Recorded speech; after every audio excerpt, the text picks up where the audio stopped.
નમસ્કાર મિત્રો, the preposition standard 6 ધોરણ 6 ના વિદ્યાર્થીઓ માટેનો અહીંયા લેસન અપલોડ કરવા જઈ રહ્યો છું.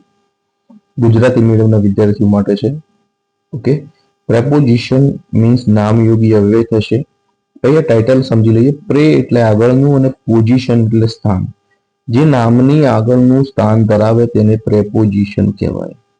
શબ્દ સમજવો હોય તો પ્રે પોઝિશન એટલે પ્રે અને પોઝિશન યાદ રાખવાનું રહેશે. એટલે અહીંયા પહેલી લાઈન લખી છે મેં, નામની આગળ વપરાય છે. પ્રેપોઝિશન એ સ્થાન, ગતિ અને સમય દર્શાવે કે સૂચવે છે. મિત્રો ખાસ પ્રેપોઝિશન એ સ્થાન એટલે કે પ્લેસ ઇંગ્લિશમાં, ગતિ એટલે સ્પીડ અને સમય એટલે ટાઈમ દર્શાવે છે અથવા સૂચવે છે નામ વચ્ચેનો. અહીંયા જે પ્રેપોઝિશન કોઈ પણ તમે વાપરતા હોય તો એનો સમયમાં, સ્થાન, ગતિમાં ત્રણેય રીતે યુઝ થતું હોય છે. તો સ્થળનો નિર્દેશ કરતા પ્રેપોઝિશન આપણે સ્ટાન્ડર્ડ 6 માટે જોવાના છે. તો ઇન એટલે માં, અંદર. કોઈ વ્યક્તિ, વસ્તુ કે પ્રાણી કોઈ જગ્યાએ અંદરની બાજુ કે મોં હોય ત્યારે ઇન વપરાય છે. ખાસ ધ્યાન આપજો. કોઈ વ્યક્તિ, વસ્તુ કે પ્રાણી કોઈ જગ્યાએ અંદરની બાજુ કે મોં હોય ત્યારે ઇન વપરાય છે. હવે એક વસ્તુ ધ્યાનમાં રાખીશું આપણે કે જે ઇન છે એ મોં અથવા અંદરનો અર્થ દર્શાવે છે. ધેટ મીન્સ આપણે કોઈ પણ નાઉન વિશેની માહિતી જોઈતી હોય તો સ્થળનો નિર્દેશ કરવા માટે ઇન વપરાય તો આપણે શેના વડે પ્રશ્ન પૂછીશું? વેર વડે. There is a boy in the room. છોકરો ક્યાં છે? Where is the boy? In the room. There is a parrot in the cage. તો બીજી સેન્ટેન્સમાં લખવું હોય તો the parrot is in the cage. ત્યારબાદ મિત્રો આપણે ઓન જોઈશું. ઓન એટલે ઉપર. કોઈ વ્યક્તિ, વસ્તુ કે પ્રાણી કોઈ જગ્યાએ ઉપર સ્પર્શીને અડકીને પડેલ હોય કે આવેલ હોય ત્યારે ઓન વપરાય છે. કોઈ વ્યક્તિ, વસ્તુ કે પ્રાણી કોઈ જગ્યાએ ઉપર સ્પર્શીને કે અડકીને પડેલ હોય કે આવેલ હોય ત્યારે ઓન વપરાય છે. ધેર ઇઝ સ્પર્શીને અડકીને. મિત્રો ખાસ યાદ રાખવાનું, ઓન સ્પેશિયલી જે સ્થળ દર્શાવવા માટે વપરાતું હોય તો સરફેસ એરિયા શો કરતું હોય. સરફેસ એરિયા એટલે જે ઉપર અડકીને પડેલ હોવી જોઈએ વસ્તુ. There is a book on the table. There is a pen on the book. તો બીજો એવી રીતે સેન્ટેન્સમાં લખું, the book is on the table, the pen is on the table. Okay, ત્યારબાદ આગળ વધીએ. નેક્સ્ટ પ્રેપોઝિશન તરફ જઈશું આપણે. ખાસ અંડર એટલે નીચે. જો કોઈ વ્યક્તિ, વસ્તુ કે પ્રાણી કોઈ જગ્યાએ છત્રછાયામાં નીચે આવેલા હોય તો અંડર વપરાય છે. છત્ર છાયામાં હોવું જોઈએ, ઉપર અડકીને પડેલું હોવું જોઈએ, નીચે ના હોવું જોઈએ. નીચે જો અડકીને હોય તો દાખલા તરીકે ટેબલ નીચે માણસ બેઠો છે અને આપણે કહીએ ધ બોય ઇઝ, છોકરો બેઠો the boy is under the table, તો અને માથું એ ટેબલની ઉપરના ભાગે અડી ગયું હોય તો એ વાક્ય ખોટું પડે. એઝ વેર એઝ સ્ટ્રક્ચર એપ્રોચના લીધે, ગ્રામરના લીધે. જો ઉપર માથું અડકીને પડેલું હોય તો બીનેથ વપરાય. બીનેથનો ઉપયોગ પણ નીચે જ થાય મિત્રો. ખાસ the ruby is beneath the leaf, તો બીનેથ વપરાય, યાદ રાખવાનું રહેશે. I hide myself beneath the blanket, ત્યાં અંડર ધ બ્લેન્કેટ બોલાય નહીં. Keep in the mind. So અહીંયા લખ્યું છે there is a cow under the tree.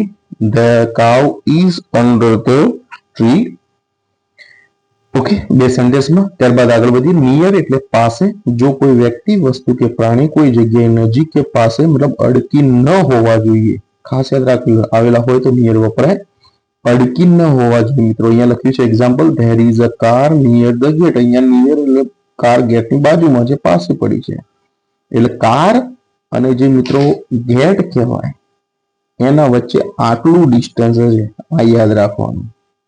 અને જો અડીને આવેલા હોય તો બિસાઇડ આવશે. શું આવશે મિત્રો? બિસાઇડ. આ બિસાઇડ નો ઉપયોગ એટલે ની બાજુ, પાસે થાય. દાખલા તરીકે I sat beside my uncle, beside my father. Rohan sat beside the boy, તો રોહન છોકરા પાસે બેઠો છે. તો બેન્ચ ઉપર વિદ્યાર્થીઓ બેઠા હોય તો બિસાઇડ વપરાય, તો નિયર ન વપરાય. Keep in the mind.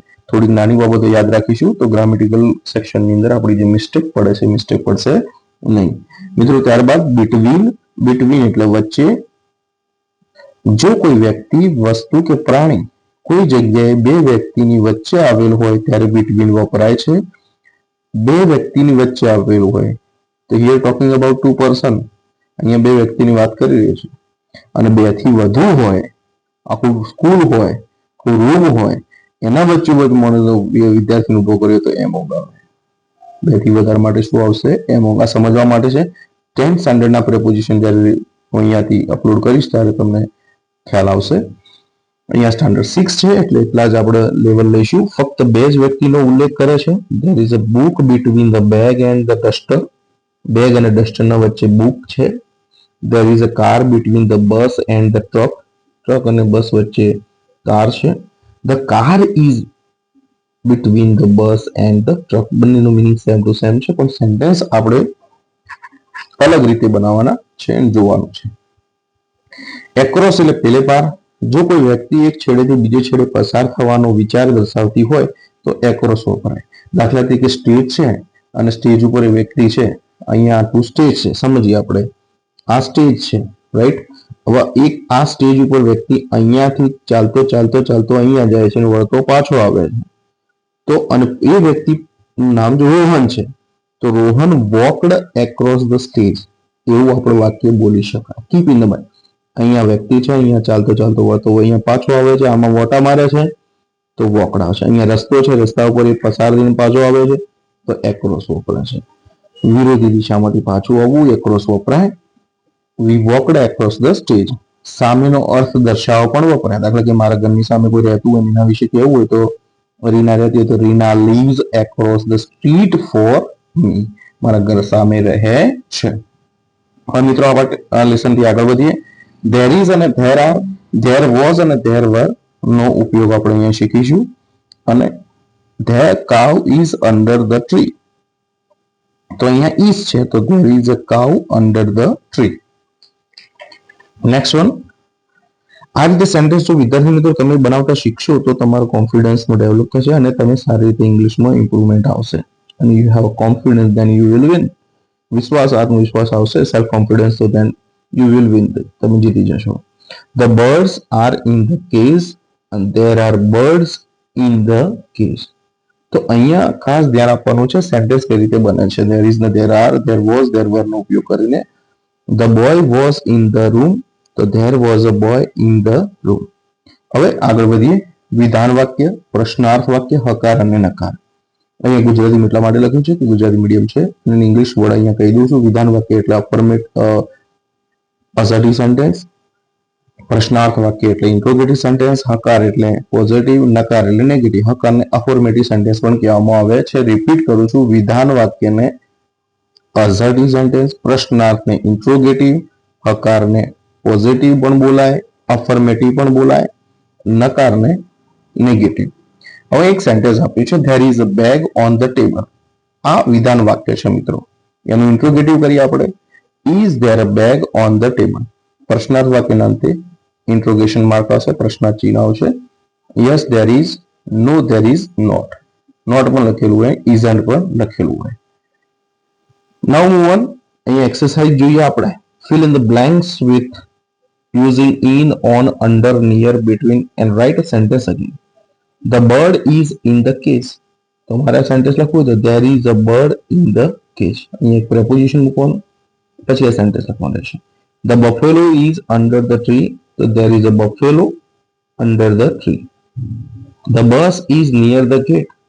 So there is a bus near the gate. The box is between the table. So there is a box between the table.